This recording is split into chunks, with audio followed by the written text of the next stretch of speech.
మునుపెన్నడూ లేని విధంగా కేంద్ర బడ్జెట్లో ఆంధ్రప్రదేశ్ పేరు ప్రతిధ్వనించింది. రాష్ట్ర అభివృద్ధి లక్ష్యంగా ముఖ్యమంత్రి చంద్రబాబు చేసిన కృషి చూపిన చొరవకు ఫలితం దక్కింది.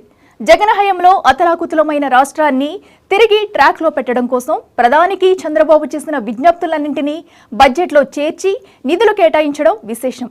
పొత్తుల నాటి నుంచి సీట్ల సర్దుబాటు, కేంద్ర మంత్రి పదవుల వరకు తగ్గి వ్యవహరిస్తూ చంద్రబాబు ఏపీ అభివృద్ధి కోసం పడ్డ తపన ఈ బడ్జెట్తో ఒకంత ఫలించింది.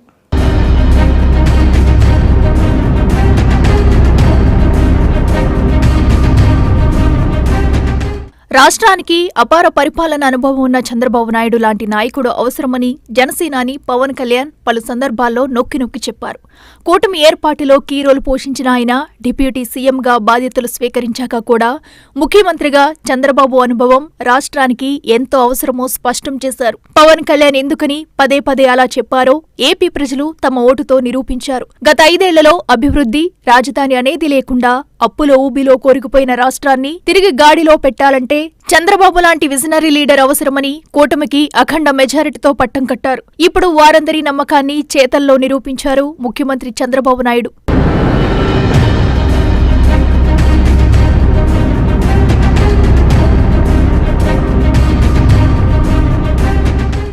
సీఎంగా చంద్రబాబు హయాంలో రాష్ట్ర అభివృద్ధి ఎలా పరుగులు పెడుతుందో తాజా కేంద్ర బడ్జెట్ నిరూపించింది. ఆయన పట్టుదల, పాలనలో విశేష అనుభవం రాష్ట్రానికి ఎలా మేలు చేస్తాయో 5 ఏళ్ల తర్వాత తెలిసొచ్చింది. రాష్ట్ర అభివృద్ధే లక్ష్యంగా ముఖ్యమంత్రి చంద్రబాబు చేసిన కృషి చూపిన చొరవకు ఫలితం దక్కింది.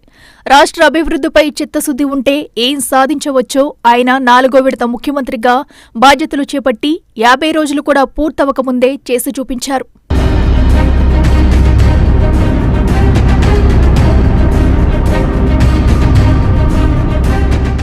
కేంద్రంలో 3వసారి ఎన్డీఏ ప్రభుత్వం ఏర్పడ్డాక ప్రవేశపెట్టిన తొలి బడ్జెట్లోనే రాష్ట్రానికి ప్రాధాన్యమివ్వడం, అమరావతి, పోలవరం వంటి కీలక ప్రాజెక్టులకు నిధులు కేటాయింపుపై నిర్దిష్ట హామీ లభించడం చంద్రబాబు చొరవ వల్లే సాధ్యమైంది. రాష్ట్రంలో ఎన్డీఏ కూటమి అద్భుత విజయం సాధించడంతో పాటు టీడీపీ 16 లోక్సభ స్థానాల్ని గెలుచుకోవడంతో కేంద్ర ప్రభుత్వానికి టీడీపీ ఎంపీలే కీలకంగా మారారు. దాంతో చంద్రబాబు తన చాణక్యం ప్రదర్శించారు.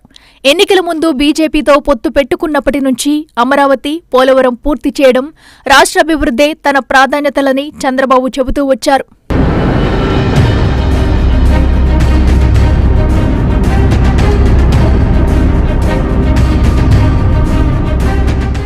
అధికారంలోకి వచ్చిన నెల రోజుల్లోపే 2 సార్లు ఢిల్లీ వెళ్లారు.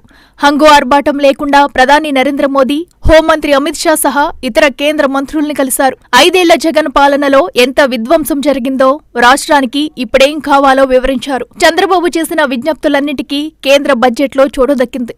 మొదటి సంవత్సరమే మొదటి కేంద్ర బడ్జెట్లోనే అనుకున్నవి సాధించారు. పోలవరం ప్రాజెక్టుకు 2014-15 సంవత్సర లెక్కల ప్రకారమే నిధులిస్తామని, 14,000 కోట్లే ఇస్తామని, సహాయ, పునరావాసం తమ బాధ్యత కాదని సంకేతాలిస్తూ వచ్చిన కేంద్ర ప్రభుత్వం ఇప్పుడు ప్రాజెక్టును పూర్తి చేసేందుకయ్యే మొత్తం ఖర్చును తామే భరిస్తామని నిర్దిష్ట హామీ ఇచ్చింది.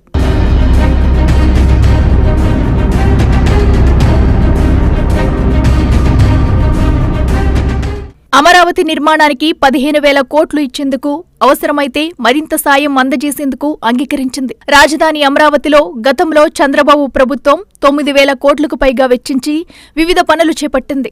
జగన్ అధికారంలోకి వచ్చాక వాటిని ఎక్కడివక్కడ ఆపేశారు. రాజధానిని అడవిలా మార్చేశారు.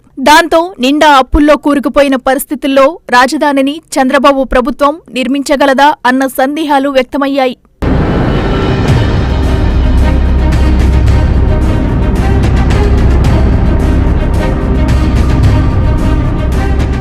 అలాంటి పరిస్థితుల్లో మొదటి ఏడాదే చంద్రబాబు అమరావతికి 15,000 కోట్లు ఆర్థిక సాయం సాధించారు. ఆ మొత్తం ఖర్చు పెడితే అమరావతిలో అసంపూర్తిగా ఉన్న భవనాలన్నీ కొలిక్కి వస్తాయని, ప్రధాన మౌలిక వసతులని సమకూరుతాయని అంటున్నారు. మరో 10,000 కోట్లు ఖర్చు పెడితే అమరావతి నగర నిర్మాణం ఒక స్థాయికి వచ్చేస్తుందని, అమరావతి నిర్మాణం అసాధ్యమన్న వారి నోళ్లు దెబ్బకు మూతపడతాయన్న అభిప్రాయం వ్యక్తమవుతుంది.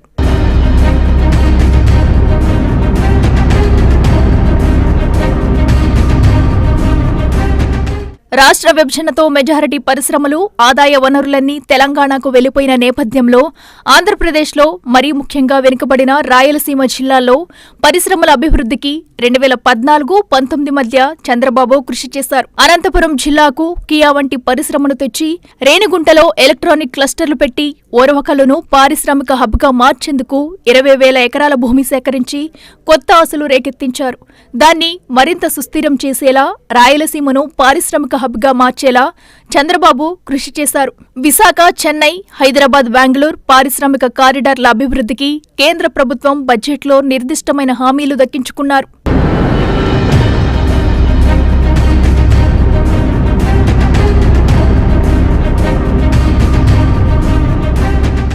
చంద్రబాబు అనుభవం, రాజకీయ చాణక్యంతోనే కేంద్ర బడ్జెట్లో ఆంధ్రప్రదేశ్ పేరు గట్టిగా వినపడింది. బడ్జెట్లో సెపరేట్ పేజీ పెట్టి మరీ కేంద్ర ఆర్థిక మంత్రి నిర్మలా సీతారామన్ ఆంధ్రప్రదేశ్పై వరాలవాన కురిపించారు. ఎన్డీఏ కూటమికి కనీవిని ఎరగని విజయాన్ని అందించిన ఆంధ్రప్రదేశ్కు కేంద్రంలోని ఎన్డీఏ ప్రభుత్వం గతంలో ఏ బడ్జెట్లో లేని విధంగా నిధులు కేటాయించింది. రాష్ట్రంలో వెనుకబడిన 8 జిల్లాల అభివృద్ధికి నిధులు దక్కనున్నాయి. సీతారామన్ వరుసగా వరాలు ప్రకటిస్తున్నప్పుడే లోక్సభలో కలకలం రేగింది. మిగతా రాష్ట్రాలు, ప్రతిపక్షాల సభ్యులు అసంతృప్తి వ్యక్తం చేస్తున్నా ఆర్థిక మంత్రి మాత్రం అవేవీ పట్టించుకోకుండా తనదైన శైలిలో ఏపీతో పాటు బీహార్కు వరాలు ప్రకటించారు.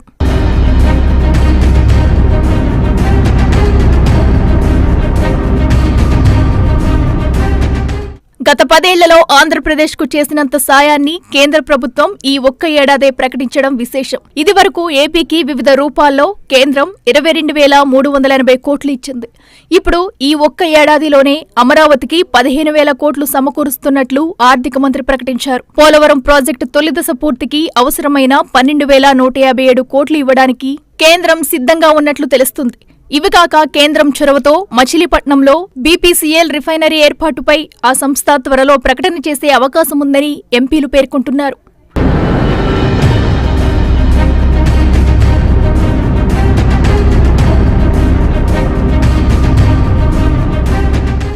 వాస్తవానికి జగన్ ప్రభుత్వం చేసిన అప్పులతో రాష్ట్ర ఆర్థిక పరిస్థితి చంద్రబాబు అంతటి సీనియర్కే అంతుపట్టకుండా తయారైంది. ఆ క్రమంలో ఈ నెల 4న ప్రధాని మంత్రిని కలిసినప్పుడు ముఖ్యమంత్రి చంద్రబాబు 7 అంశాలతో వినతిపత్రం అందజేశారు. కొంతకాలం పాటు రాష్ట్రానికి ఆర్థికంగా చేయూతనందించాలని కోరారు. చంద్రబాబు కోరిన వాటిలో ఒక్క దుగ్గరాజపట్నం పోర్టుపై తప్ప మిగిలిన అంశాలకు కేంద్ర ప్రభుత్వం బడ్జెట్లో ప్రాధాన్యమిచ్చింది. మొత్తానికి కేంద్ర బడ్జెట్లో ఏపీకి లభించిన ప్రాధాన్యతకు చంద్రబాబు చాణక్యమే కారణమన్న అభిప్రాయం వ్యక్తమవుతుంది.